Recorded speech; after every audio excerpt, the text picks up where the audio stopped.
Oi, pessoal, eu sou a Luciana, editora da Circula, e hoje a gente está de volta na Circula TV para conversar com a Ana Luísa e a Cida.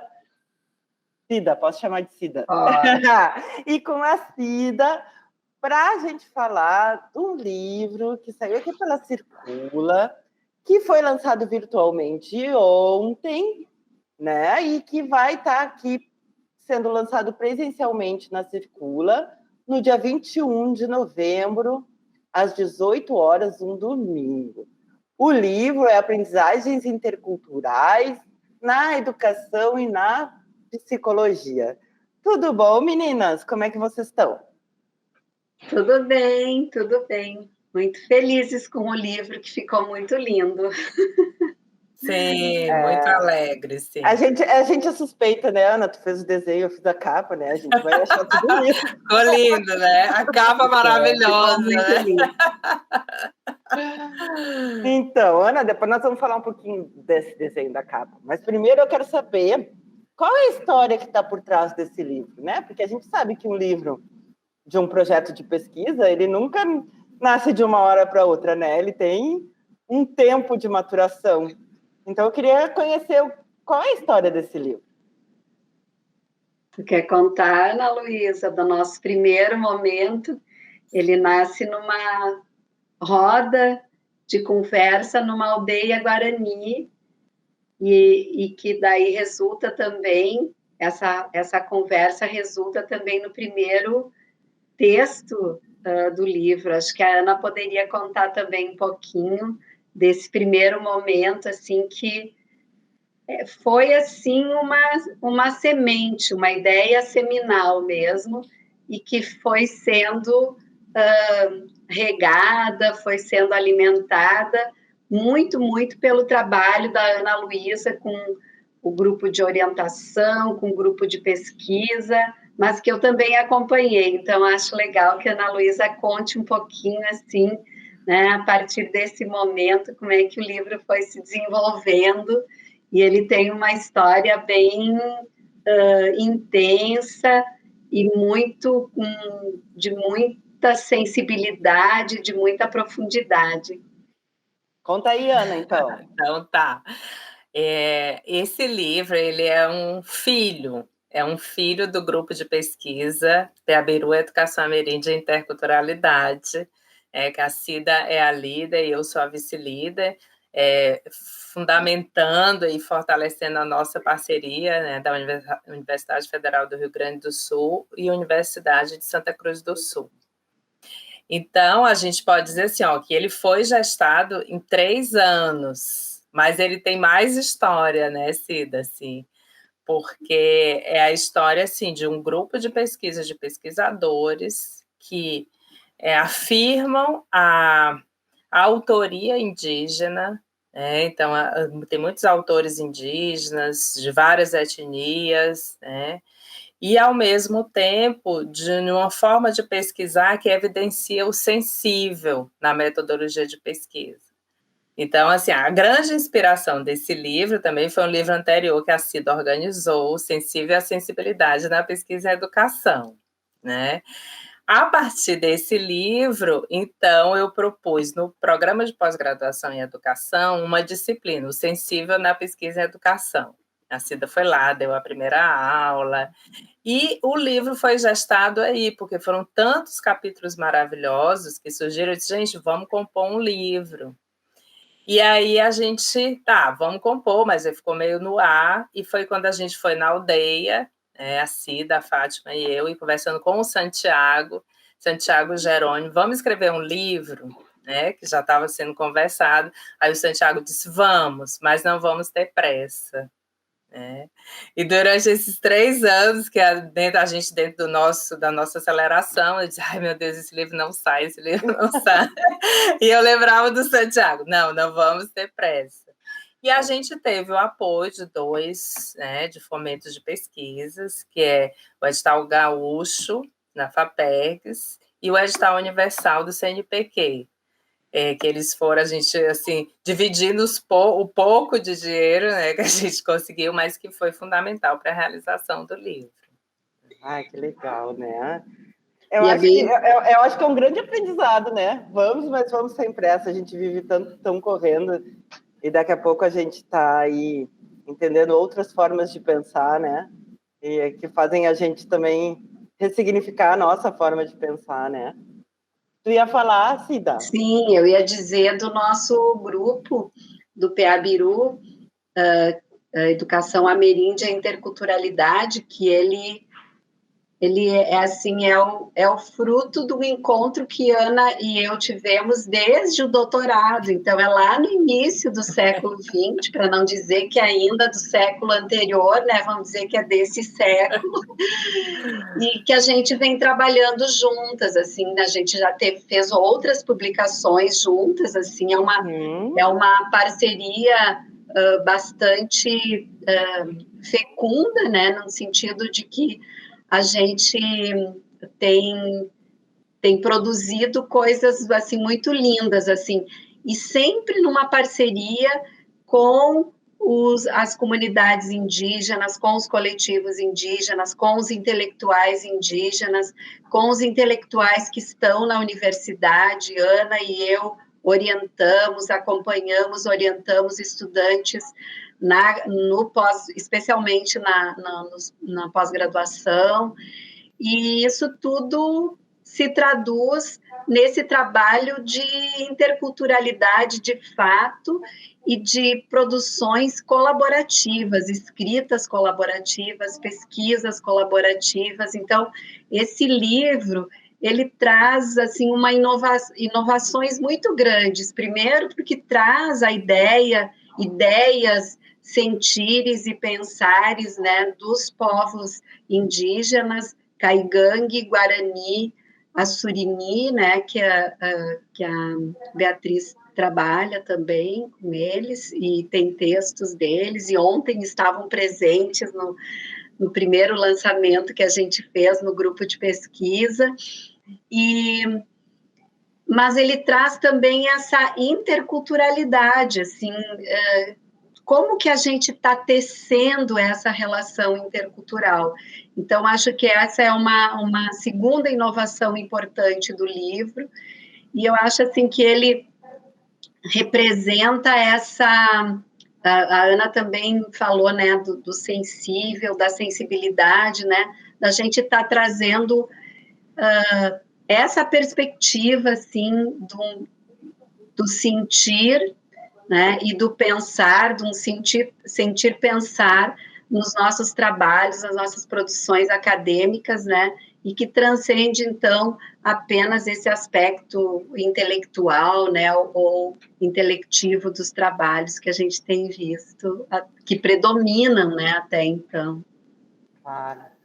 Com este lado todo humano, né, e dessa troca de aprendizagem tão importante, né? E a gente tem aprendido muito, assim, nesse diálogo com os povos indígenas, tanto na nossa ida às aldeias, os trabalhos que a gente tem feito nas aldeias, quanto a vinda deles na universidade, assim, são trocas muito importantes, e eu acho que a gente está inaugurando, assim, ações interculturais de fato, né, em que aprendemos com eles e estabelecemos trocas importantes, e a gente percebe que essa presença, ela tem sido bastante inovadora. Eu vou usar essa palavra porque ela é uma palavra preciosa no campo da pesquisa, e não é só para trazer na perspectiva empresarial, que às vezes predomina, né? Eu acho que a gente está trazendo aqui essa inovação no campo humano mesmo, das relações humanas. Além disso, eu vejo também, assim, tem esse movimento, né, que a Cida fala, assim, que é acadêmico, é científico, é de amizade, é de querer estar juntos, né, assim, indígena e não indígena, pesquisadores, professores, e que marcam esse aspecto que a gente extrapola, né, da universidade, no sentido das nossas pós-graduações, e vai para a educação básica também. Porque o livro também fala disso, assim, né? desse lugar que os indígenas vão ocupando através das nossas pesquisas na formação de professores na educação básica. E além... Pode falar, Zita. Não só citar que, inclusive, tem um texto que trata especificamente da Lei 11.645, que criou a obrigatoriedade do ensino de história e cultura indígena, refletindo acerca de um projeto que é do PEABIRU, né, que envolve a Unisc, que envolve a URGS também no diálogo com as escolas de ensino básico. Outra inovação, né? A Cida falou de inovação, e acho que é um livro cheio de inovações mesmo, né? Mesmo que a gente não trabalhe esse termo, né? Sim. É de inovação enquanto criação, enquanto provocação, né? Enquanto mudança, de proposta, inclusive, do que é uma universidade, né? E, ao mesmo tempo, desse engajamento com a educação básica, é essa integração entre educação e psicologia, especialmente a psicologia junguiana, porque a gente vai vendo, a partir das nossas metodologias e conceituações, o quanto a gente pode pesquisar com a alma, né? Pesquisar com a alma, com sensibilidade, com espiritualidade, produzindo um pensamento imagético, um pensamento poético, que aí a gente entra no campo das infâncias, né? No sentido assim, dos começos, né? Dessa entrada, assim, a gente chama de bifurcações, né, as partes dos textos, assim, então são bifurcações porque vão adentrando e provocando caminhos, que são caminhos do PEABIRU, né, Cida? Que a gente tanto atravessa com os indígenas. E Ana, essa ilustração que tu fez, que a gente usou na capa, né, acho que traz muito disso dessa tua fala agora, né? Fala um pouquinho dessa tua veia artística. Sim. Luciana, assim, foi brotando, sabe? Essas imagens, assim, que eu comecei a pintar há uns 3 anos. Eu sempre fazia, assim, colagem, argila, mas aí fui começando a pintar, mas eu não me considero, assim, uma artista, né? Eu considero que algo pinta em mim. E a minha grande inspiração são essas vozes ancestrais indígenas. Então, essa capa, assim, se a gente vira ela está na vertical. Se a gente vira do lado, assim, na horizontal, a gente vê um ser, né, que, na minha opinião, são os nossos ancestrais indígenas, na minha sensação. Então, eu fiquei muito feliz, assim, desse acolhimento e de estar ali, né, mostrando algo que é tão importante para a nossa vida, né? A Ana é psicóloga, né, de formação inicial, assim, dela, formação acadêmica, então ela tem essa face com a psicologia e com a educação e traz essas coisas maravilhosas, assim, e que dialogam muito, assim, com o pensamento e o sentimento, né, esse sentir pensar indígena, que traz essa dimensão espiritual muito forte, muito, muito integrada ao viver cotidiano, né? Então, fica muito evidente nas relações, fica muito sensível, a gente fica sentindo essa espiritualidade na relação que eles têm, nessa morosidade nas relações pessoais, na relação com a natureza, com os outros seres, e a gente vai aprendendo se tornando melhor, né? Esse também. E se tornando melhor, né? E nos tornando melhor, certamente. É verdade. Ah, que legal, então, gurias as profs, né? Eu sou prof, eu posso chamar de gurias.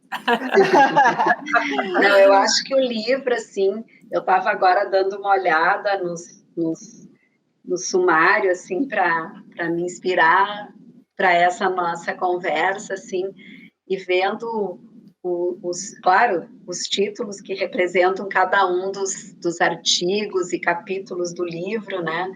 A gente tem, assim, uma riqueza muito grande para pensar a educação, para pensar a psicologia, para pensar mais, assim, especificamente nessa perspectiva da interculturalidade, que hoje, assim, ela se torna cada vez mais urgente, mais necessária, e a gente precisa criar elementos de reflexão, né? E acho que o livro ele traz essa perspectiva mesmo, né? Ele se coloca como uma possibilidade de reflexão em muitos aspectos, assim, da interculturalidade, da sensibilidade, do sentir, pensar, e numa profundidade, num rigor teórico, metodológico bastante grande, né? Muito importante. Com certeza é uma contribuição muito valiosa, e nós da Circula aqui estamos muito felizes, né, de ter publicado ele, de já estarmos estabelecendo uma caminhada já faz um tempo, né? E a gente espera poder contribuir muito aqui, né, na divulgação, e, né, como diz o nome, circula, né? A gente quer fazer que isso circule, que essas ideias vão longe, né? Então, a gente fica muito honrado, né, de ter vocês aqui como nossos autores, né, todo o grupo, e que essa obra faça parte, então, do nosso catálogo na Circula. Gente, então, retomando, antes da gente encerrar, dia 21 de novembro, um domingo, às 18 horas, a gente espera vocês aqui para um bate-papo com os autores e para a gente descobrir mais coisas interessantes que estão nessa obra. Até mais, então. Meninas, vocês querem se despedir? Eu também fiquei pensando que a Circula também abraça esses projetos da gente, assim, e vibra junto, e tem todo um cuidado, um rigor muito grande com o trabalho da gente. Então, é uma parceria bonita também, que acho que é importante dizer. Eu também me encantei com vocês, né? Eu não conhecia, assim, da gente produzir juntos, a Cida, foi pelo intermédio da Cida, mas me encantei com a energia de vocês, com a disposição, e vejo que o livro já está circulando, viu? O pessoal já está baixando. Já e logo a versão grande aqui dia 21. Isso. Né? Para a gente dar autógrafo e tudo mais. Aguardamos todos, né? Muito então obrigada. Tá, gente. Tchau, pessoal, que está assistindo. Esperamos vocês aí.